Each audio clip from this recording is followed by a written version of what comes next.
lesson's going to be about composition of functions. So it basically means plugging one into another. So yesterday we plugged stuff into functions, right? Basically yesterday, if you were given a function, say this, we did things like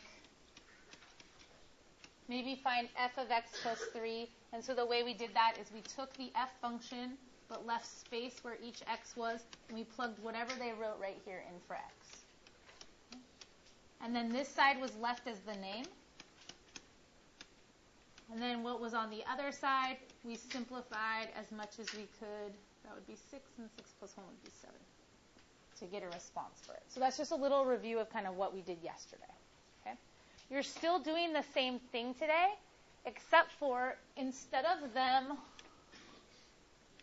they're going to be less direct, basically. Right here, they're telling you exactly what to plug in for x in the problem, right? And so you just copy that, and then you copy it into each x. Instead of writing this now, they're going to change it, and they're going to keep using its name. So instead of f of x plus 3, x plus 3 might be like the g function or something, and they're going to say like f of g, or g of f. You guys remember this stuff from last time? So this can be written a few different ways. Thanks. All right, so it can be written a few different ways.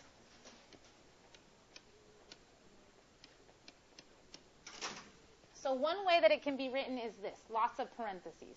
Okay, so this is still f of something, but notice that what's being plugged into f is called g, and then you got to go find g and see what it is to decide what actually goes in here.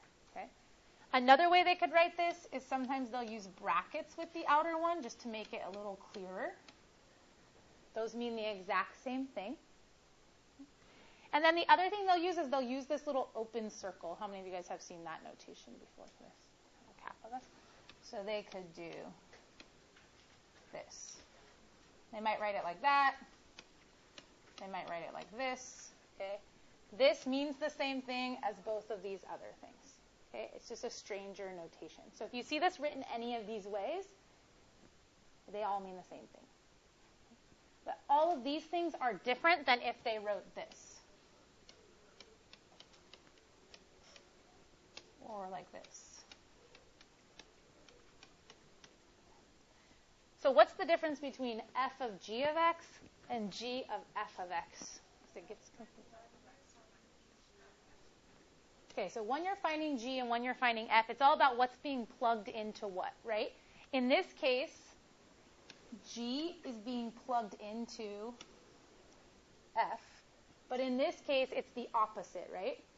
F is what's being plugged into g. Okay, so we're going to try and do some steps to make this notation a little bit easier to understand, because we've already done this. So if I can change this part that's inside the parentheses to something like x plus 3 or 2x plus 1, then it's just like the work we did yesterday. So our first step in all of these problems is going to be to try and change the name that's in here to something that we can then go plug into f that we understand a little bit better. Okay? So we're going to look at the notation, try and replace the innermost name with something that it's equal to, so we can do the steps we did yesterday. All right. So the first ones, we're going to actually be plugging in a number. Oh, sorry, the formatting is bad again. And I saved it this time in the right place.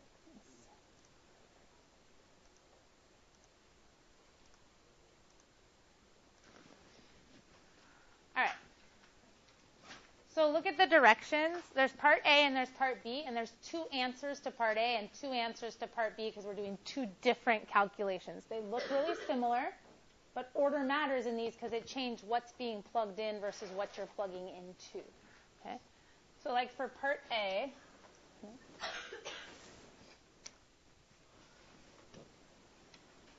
let's work on first finding f of g of 3. Now remember, our goal is to make this problem more like the problems that we saw yesterday because we kind of understood how to do those. So in order to do that, the first thing we really want to do is we want to replace what's in here with something that we know that it's equal to. So it's no longer a name like a G, H, K, whatever. but it's a number, or it's like x plus 3, or something that we know how to go plug into the function. Okay? So we're still going to be doing f of something, but I would like to change the way that thing looks. Instead of calling it g of 3, I want to figure out what exactly is g of 3, and I want to write that right here. So it's kind of two problems sandwiched into one. Okay?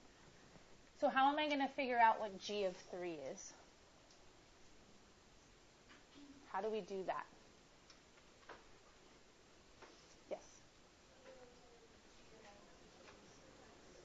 Good. So there's a function up there that says g of x equals x to the third power. Notice I didn't write any of the x's because I'm leaving spots for me to plug in what I want. I don't want g of x. I want g of 3. So I'm going to change all of the x's to 3's. Okay? So this tells me the name is g of 3. That name is equal to this calculation, 3 to the third power. And 3 to the third power would be 27. Okay? So this means over here where it said g of 3, g of 3 can now be replaced with 27. G of 3, that name, is equal to this, 27. So I'm now going to put 27 here. Okay? So this means the original problem they asked, f of g of 3, is really just asking me to go find f of 27. I just had to figure out that that meant 27 first.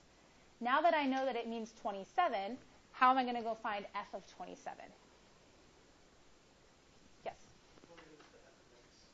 Good. I'm going to go to the f of x function, right? Because f is now what I'm plugging into, and I'm plugging into f 27. So I'm going to go find the f function. It says f of x equals x squared. Notice, again, I didn't write any of the x's because I was waiting to plug in whatever they're telling me to plug in, which in this case is 27. So f of 27 is equal to whatever 27 is when it's squared. I don't know, my times table's that high. Maybe you guys do. 729? I just know that off the top of your head. You're so good. Okay. 729. So it turns out 729 is the answer. So I just did f of g of 3, and that came out to be 729. Is that okay with everybody? It's obviously it's a little simpler with numbers than it is without numbers, just like yesterday. Plugging in numbers was easier than plugging in variables later. Okay? We haven't answered both parts for part A, though, yet. All we found was f of g of 3. It's important that you label your answers because you're going to find different answers, and especially when they ask the question like this, your answers will probably both be right.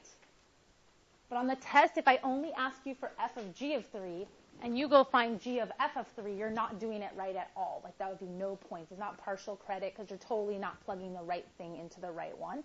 So it's really important that you just don't go, oh, it asked me for both. I'm just going to find both answers and put them on my paper. For your own sake later, you need to be able to tell which one you're actually doing. Okay? All right. Also for part A, let's do the second one. Let's find g of f of 3. So you guys go ahead and work with your groups and see. We're 729. Okay, so Hojin asked me, oh, is it always going to work out that they're the same? And the answer is no.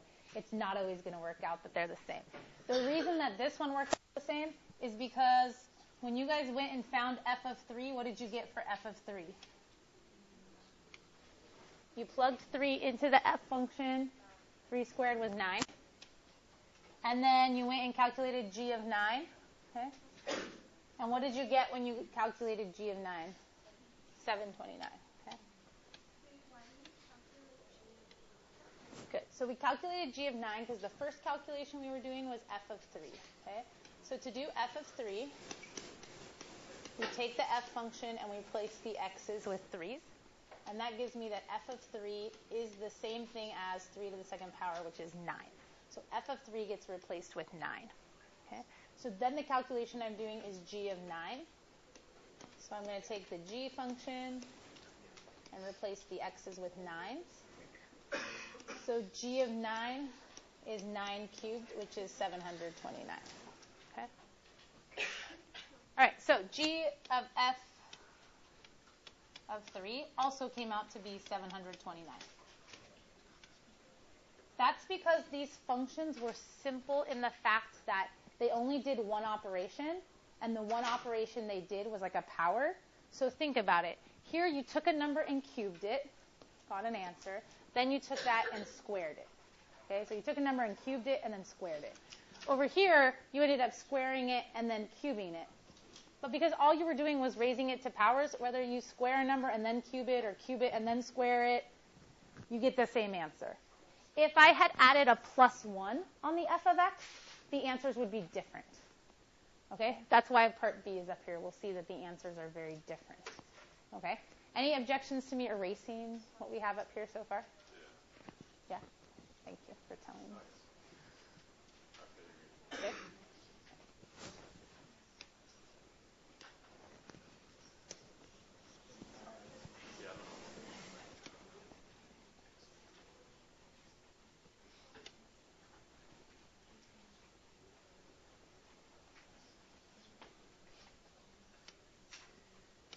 Okay, so now look at part B. We're going to do the same type of calculations, but we're going to do it with part B, so the equations are a little more complicated, and because they have addition, subtraction, multiplication, and powers in them, they're probably not going to work out the same like 729 and 729 did last time. Okay, so first, let's look at part B and find f of g of 3. All right, so think about the process. What do you want to do first? What are you going to go? What's going to be your first move? G of 3. Yeah, it needs to be something different, right? And in this case, a number because you're plugging in 3. So off to the side, I specifically want to calculate what is G of 3 so I can replace it in here and then just go do f of whatever that is. Okay? So G in this case, I'm just going to copy it as it is, but just leave empty sets of parentheses where x is. So G is x squared minus 3x plus 7. And I'm specifically calculating G of 3, so now I'm going to go plug a 3 into all of those spots. So remember, the left side doesn't change because it's the name. It's just G of 3. And then all the calculation is done on the right side. So 3 squared is 9. 3 times 3 is 9. So this just ends up being 7. So G of 3 is equal to 7. Okay? So that means in here where they had the name G of 3, the name is now getting replaced with what it's equal to. It's equal to 7. Okay. Now my job is to go find what is f of 7. So I'm going to do all the same things that I just did, but this time focusing on the f function. So the f function looked like 7 times x minus 5. And again, to help myself organize that I'm plugging something in different than x, I'm just kind of leaving empty sets of parentheses. What I'm plugging in instead of x is 7, because that's what I got from my previous calculation. So I plug those in.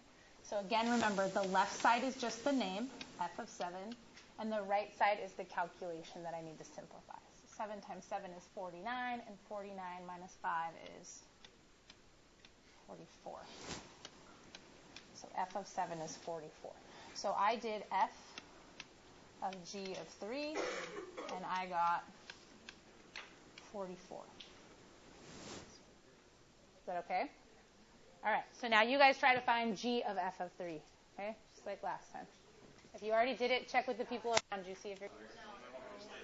Okay. So to find g of f of 3, the first thing you needed to go calculate was f of 3, okay? So f of 3, and if you actually look on the backboard, we have it up over here on the side because I just was working with this group.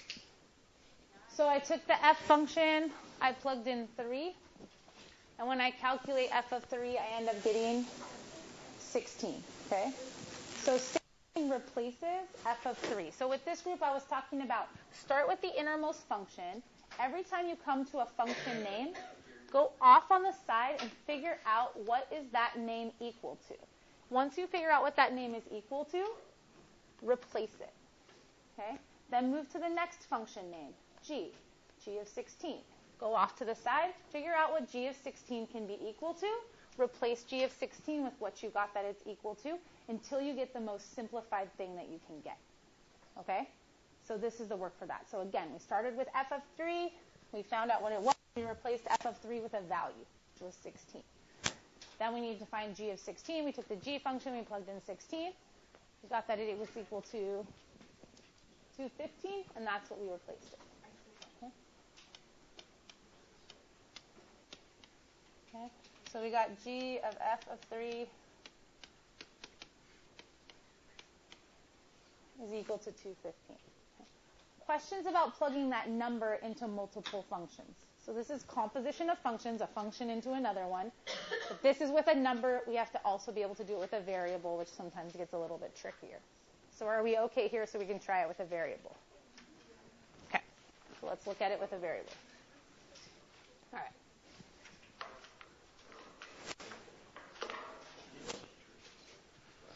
We don't have to do part C. We'll just do parts A and B.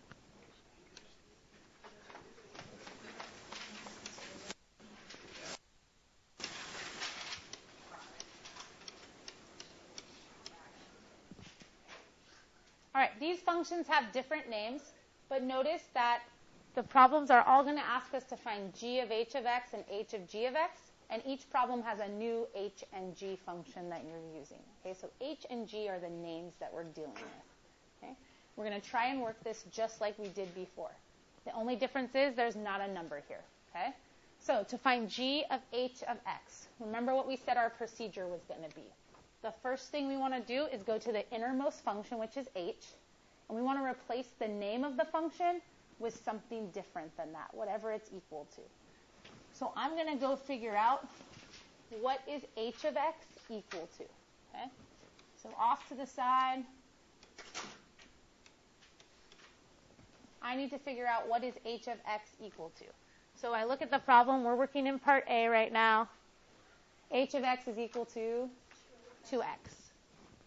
And I don't need to replace the x's this time because they didn't tell me to use x plus 5.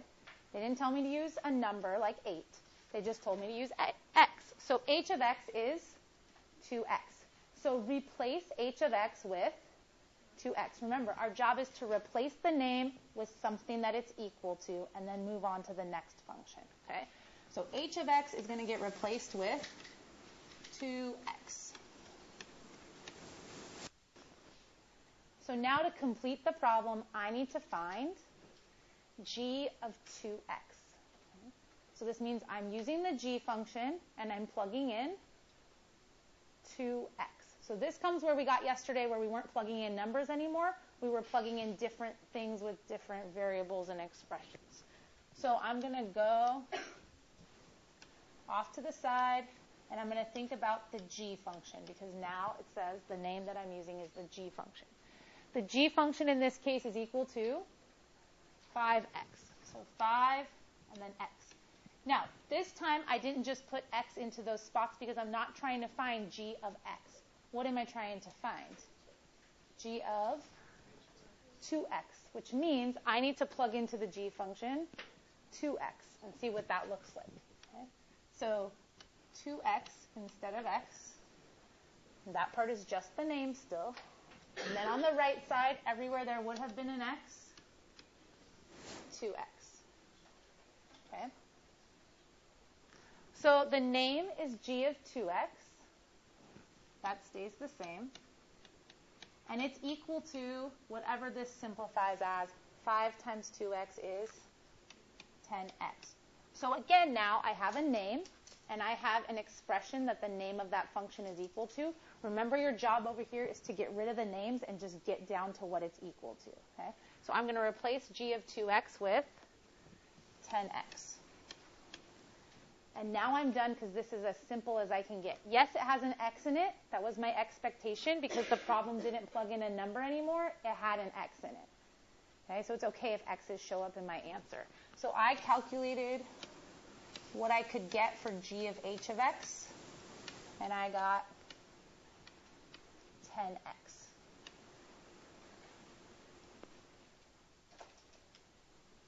Is this all right?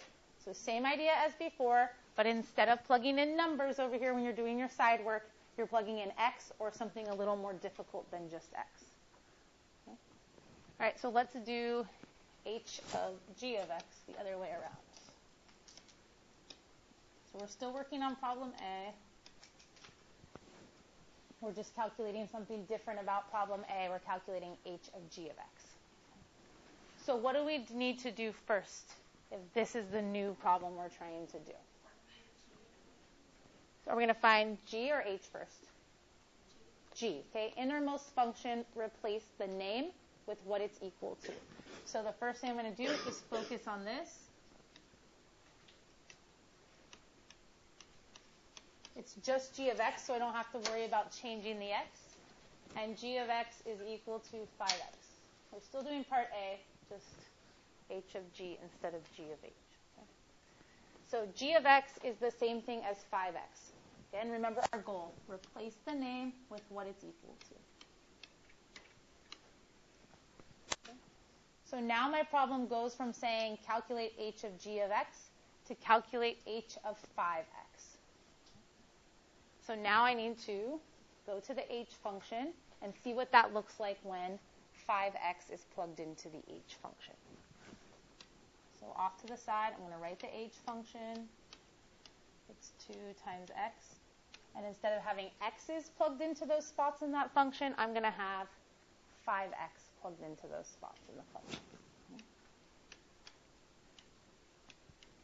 So h of 5x is equal to 10x. So h of 5x, the name, is going to be replaced with the value that I got, which was 10x. So h of g of x simplified to be 10x once I went through all the names of the functions and got down to what they were equal to. Now again, these two came out to be the same. Why do you think these two came out to be the same? Because all you did was multiply, and in multiplication, does order matter?